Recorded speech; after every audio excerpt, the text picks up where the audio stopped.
नबी नबी मेरा नबी, नबी नबी मेरा नबी।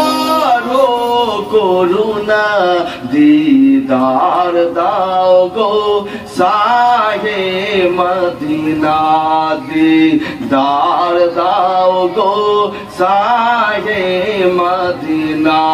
নবীর রওজা শরীফ দেখে মন ভরে না, দিদার দাও গো সাহে মদিনা, দিদার দাও গো সাহে মদিনা। জোরে বলে সুবহানাল্লাহ। পৃথিবীর যেখানে যতবার গিয়েছি কম বেশি তো দুঃখ পেয়েছি। নবীর রওজায় গেলে, নবীর রওজায় গেলে তার দুঃখ থাকে না, দিদার দাও গো সাহে মদিনা, দিদার দাও গো সাহে মদিনা। নবীর রওজা শরীফ দেখে মন ভরে না, নবীর রওজা শরীফ দেখে মন ভরে না, দিদার দাও গো সাহে মদিনা, দিদার দাও গো সাহে মদিনা। জোরে বলে সুবহানাল্লাহ। জালি মুবারক দেখলে এক নজর নূরেতে ঝলমল করবে ভিতর, ও গরব রহিম কাছে ডাক দাও না, ও গরব রহিম কাছে ডাক দাও না, দিদার দাও গো সাহে মদিনা, দিদার দাও গো সাহে মদিনা। নবীর রওজা শরীফ দেখে মন ভরে না, দিদার দাও গো সাহে মদিনা। আল্লাহুম্মা সাল্লি আলা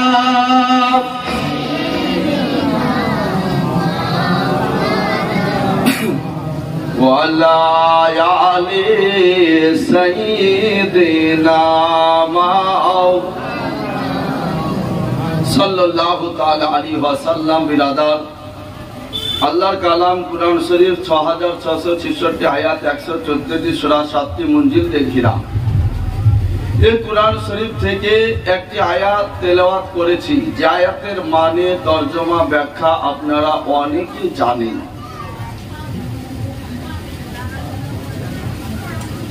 কুল্লু নাফসিন যায়িকাতুল মাউত। কুল মানে সমস্ত, নাফস মানে প্রাণ। সমস্ত নাফসকে, সমস্ত প্রাণকে মৌতের স্বাদ একদিন গ্রহণ করতে হবে, চেখে দেখতে হবে যে মরণটা কি জিনিস। বিরাদার, যার জান আছে, যার রূহ আছে, যার আত্মা আছে, তাকে মরণের স্বাদ চেখে দেখতে হবে। মরণ যার হয়েছে সেই জানে যে মরণটা কত কঠিন জিনিস। বিরাদার, একটা শিমল গাছে যদি একটা শাড়িকে কিংবা একটা চাদর কিংবা একটা কাপড় চেপটে লাগিয়ে দেন আর নিচে থেকে যদি টান দেন, ওই শাড়িটার কোনো অস্তিত্ব থাকবে? কাপড়টা থাকবে গো? থাকবে না, একবার শেষ হয়ে যাবে। তো ওই শাড়ির ওই কাপড়ের শিমল গাছে চেপটে লাগানোর পরে যে টান দিলে যে অবস্থা হয়, তার চাইতেও কঠিন অবস্থা হয় যে ব্যক্তির জান, রুহুকে, আত্মাকে কবজ করা হয়। জোরে বলে সুবহানাল্লাহ। যার কাছে ইসরাইল ফেরেশতা এসেছে সেই জানে যে ইসরাইলও কত ভয়ঙ্কর। বিরাদার, হযরতে সুলাইমান আলাইহিস সালাম তিনি তো একজন আল্লাহর নবী, তাই কি না? ইনি একজন আল্লাহর নবী। পৃথিবীর বুকে নবী ও রাসূল যিনাদের ইন্তিকাল হয়েছে, নবীদের ইন্তিকাল হয় একটি মুহূর্তের জন্য। এবার আপনি প্রশ্ন করতে পারেন যে একটি মুহূর্ত কাকে বলা হয়? মুহূর্তটা কি জিনিস? বলে একটি কথা বলে দ্বিতীয় কথা বলতে যতটা টাইম থাকে, এই টাইম টুকের জন্য নবীদের ইন্তিকাল হয়। তারপরে নবীরা ইন্তিকালের আগেও যেমন, ইন্তিকালের পরেও তেমন। জোরে বলে সুবহানাল্লাহ। হযরতে সুলাইমান আলাইহিস সালাম, আল্লাহর নবী সুলাইমান আলাইহিস সালাম বাইতুল মুকাদ্দাস, আল্লাহর ঘর, তিনি জিন জাতিকে দিয়ে তৈরি করছেন। কাকে দিয়ে? জিনকে দিয়ে। সুলাইমান আলাইহিস সালাম লাঠি মুবারক নিয়ে, আসা মুবারক নিয়ে দাঁড়িয়ে আছেন, আর জিনেরা আপনার বাইতুল মুকাদ্দাস তৈরি করছেন। কারা করছে? জিনেরা। জিন হেডমিস্ত্রি, জিন লেবার, জিন ইঞ্জিনিয়ার। সুলাইমান আলাইহিস সালাম দাঁড়িয়ে থেকে মসজিদ তৈরি করাচ্ছেন। এমন তো অবস্থায় আল্লাহ রাব্বুল আলামিনের ফেরেশতা ইসরাইল মালাকুল মাউত, তিনি এসে সুলাইমান আলাইহিস সালামের কাছে এসে হাজির। বলে কি চাও? তাহলে আপনার রূহ, আপনার আত্মা, আপনার জান কবজ করতে চাই, রূহ নিতে চাই। তো বলে তাই নাকি? তো হ্যাঁ, আমার রূহ আমার আত্মা যদি তুমি নিয়ে চলে যাও তাহলে বাইতুল মুকাদ্দাস তো তৈরি হবে না। হবে? মেন লোক যদি না থাকে তো তৈরি হবে গো? মালিক না থাকলে থাকবে না। তো আপনার সুলাইমান আলাইহিস সালাম বললেন যে আল্লাহ যদি হুকুম দেয়, আল্লাহর যদি অর্ডার হয়, আল্লাহর যদি আদেশ হয়, তো আমার রূহ আত্মা নিয়ে তুমি চলে যাও, আমার কোনো অসুবিধা নেই।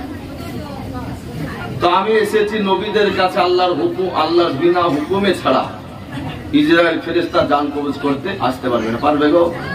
পারবে না। তো সুলাইমান আলাইহিস সালামের রূহ আত্মাকে যখন ইসরাইল ফেরেশতা কবজ করে দিলেন, সুলাইমান আলাইহিস সালাম ইন্তিকালের পরে 6 মাস থেকে 1 বছর ওই আসা মুবারক ধরে, লাঠি মুবারক ধরে দাঁড়িয়েছিলেন। জোরে বলে সুবহানাল্লাহ। 6 মাস থেকে 1 বছর দাঁড়িয়েছিলেন ইন্তিকালের পরেও। ওই সুলাইমান আলাইহিস সালামের আসা মুবারকের তলে যখন ঘুণ লেগে যায় মাটি, তখন লাঠিটা আস্তে আস্তে বসতে থাকে। তখন সুলাইমান আলাইহিস সালাম জমিনে শুয়ে যায়। তখন মানুষ বুঝতে পারে যে সুলাইমান নবীর ইন্তিকাল হলো। জোরে বলে সুবহানাল্লাহ। চিন্তা করতে পারেন? চিন্তা করতে পারেন যে ইন্তিকাল করার পরেও 6 মাস ধরে এক জায়গায় দাঁড়িয়েছে। আমরা কেউ পারবো? 1 সেকেন্ড দাঁড়িয়ে থাকার ক্ষমতা আছে? ক্ষমতা নাই। এখনো পৃথিবীর সরজমিনে 4 জন নবীর এখনো ইন্তিকাল হয়নি। সেই 4 জন নবী কোথায় থাকেন? সেই নবীদের নাম কি? সেই 4 জন নবীর নাম কি? তারা কোথায় থাকেন? এখনো 4 জন নবীর ইন্তিকাল হয়নি। তাদের কাছে মালাকুল মাউত ইসরাইল ফেরেশতা এখনো আসেনি। তাদের রূহ, তাদের আত্মা এখনো নিয়ে যায়নি। বিরাদার, সেই নবীদের নাম কি জানা আছে? শুনবেন, তাহলে বসে থাকেন, একবারে চুপচাপ, আওয়াজ করবেন না। মা বোনেরা কথা বলেন না, না হলে বলবো না। যাই হোক, এবার একটু ওয়াজ করব। বিরাদার ইসলাম, আপনাদের গ্রামে আমার প্রায় মোটামুটি 12 বছর আমি এই গ্রামে ছিলাম। পড়ার জামানা থেকে মৌলানা পাশ করার পরে 12 বছর আমি এই গ্রামে ছিলাম। তারপরে যাই হোক চলে গিয়েছি। যেদিন আল্লাহ রুজি লিখেছেন সেদিন আবার চলে আসছে, তাই কিনা? যার যতদিন রুজি থাকবে সে ততদিন থাকবে। যাই হোক, আপনাদের খুব কাছের নিকটের মানুষ, পরিচিত মানুষ, এবং এই বাড়িতে আমার খুব উঠা বসা ছিল, যাওয়া আসা ছিল, খুব খাতির ভক্তি ছিল। তিনারা বড় আশা করে দাওয়াত করেছে আর আমিও এসেছি, কিছু আপনাদেরকে শোনাবো। যাই হোক বিরাদ ইসলাম, আল্লাহর নবী, দয়ার নবী, মায়ের নবী, বিশ্ব নবী সাল্লাল্লাহু তাআলা আলাইহি ওয়াসাল্লামের মায়ের নাম হযরত আমিনা রাদিয়াল্লাহু তাআলা আনহা, আর হযরতে আব্দুল্লাহ রাদিয়াল্লাহু তাআলা আনহু ইনি হইলেন মা আমিনার স্বামী এবং বিশ্ব নবীর বাবা আব্দুল্লাহ।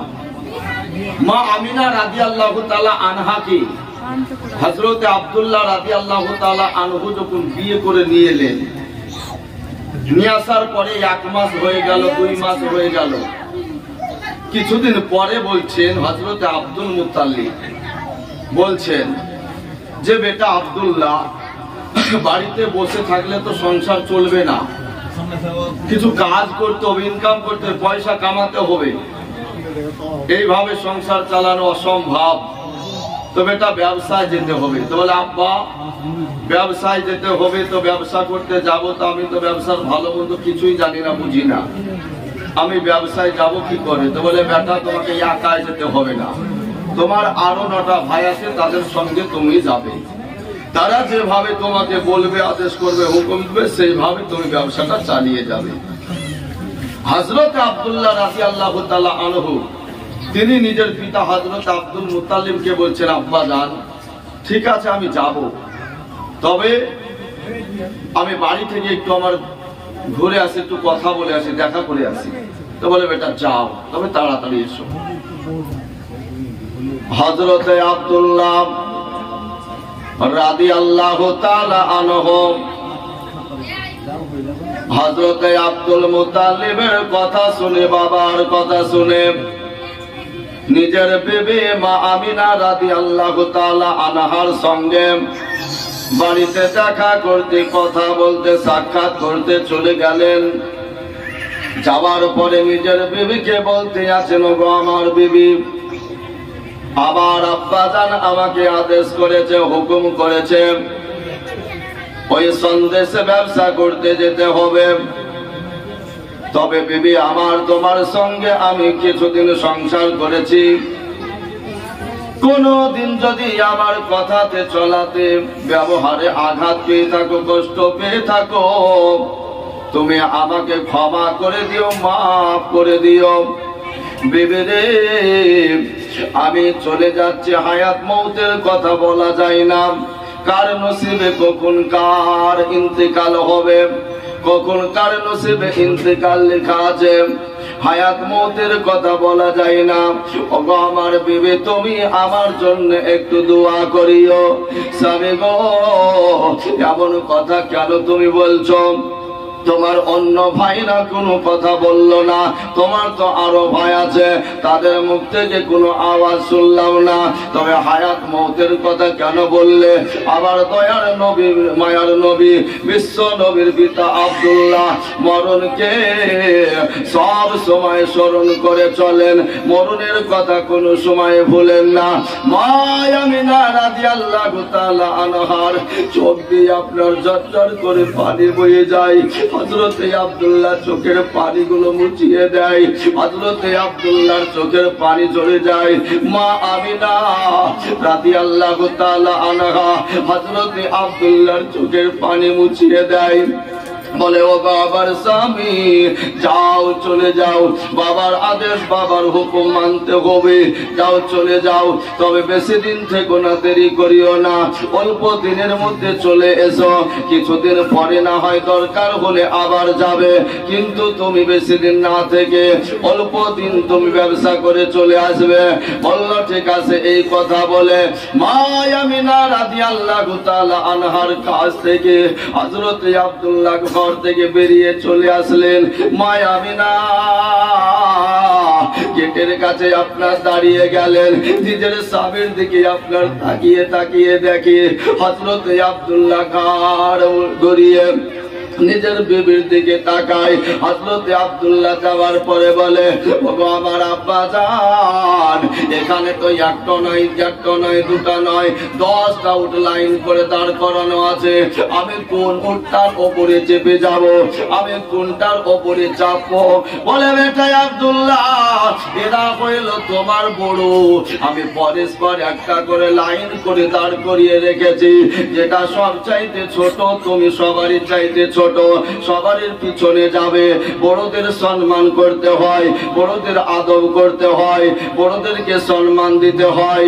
এই বড়দের আগে তুমি কখনো যাবে না, তাদের পিছনে পিছনে যাবে, তুমি তাদের সম্মান করবে। এ বাবারা, ভাইরা, আবার মা বোনেরা শুনে যান।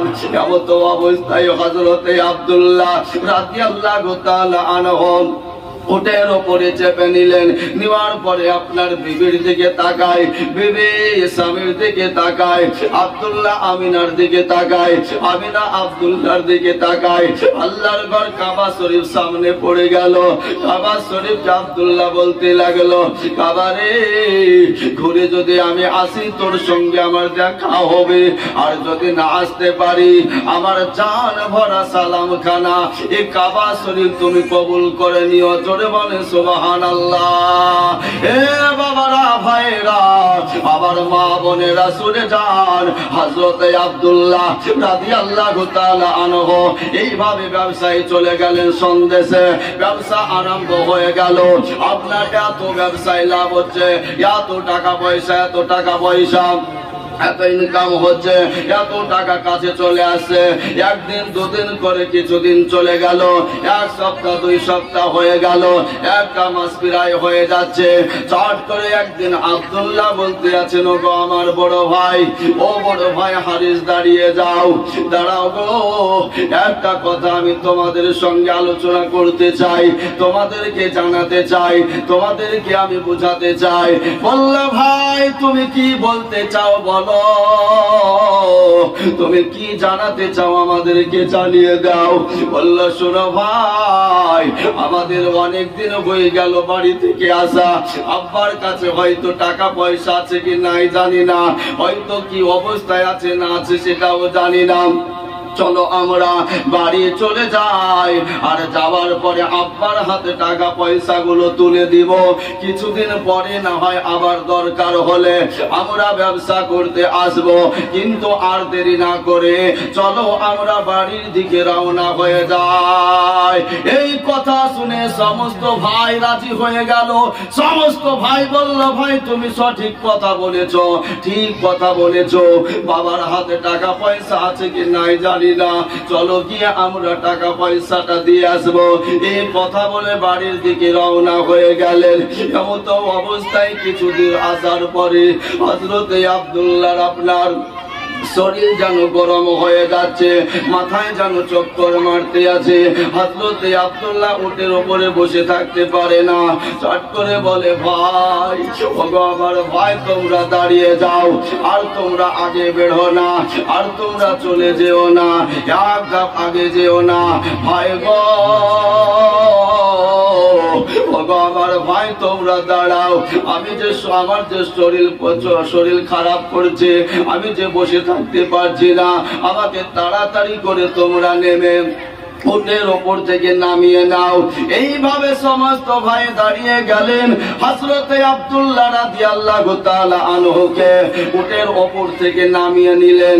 নেওয়ার পরে ওই জায়গায় কিছুক্ষণ বিশ্রাম নেওয়া হলো, আরাম করা হলো। তারপরে আপনার শরীরটা আস্তে আস্তে একটু সারলো, ঠিক হলো বিরাদার। এমত অবস্থায় হযরতে আব্দুল্লাহ রাদিয়াল্লাহু তাআলা আনহু বললেন, বলে, ভাই গো, আর দেরি না করে তাড়াতাড়ি করে চলেন আমরা বাড়ির দিকে রওনা হয়ে যাই। আল্লাহুম্মা সাল্লি আলা সাইয়্যিদিনা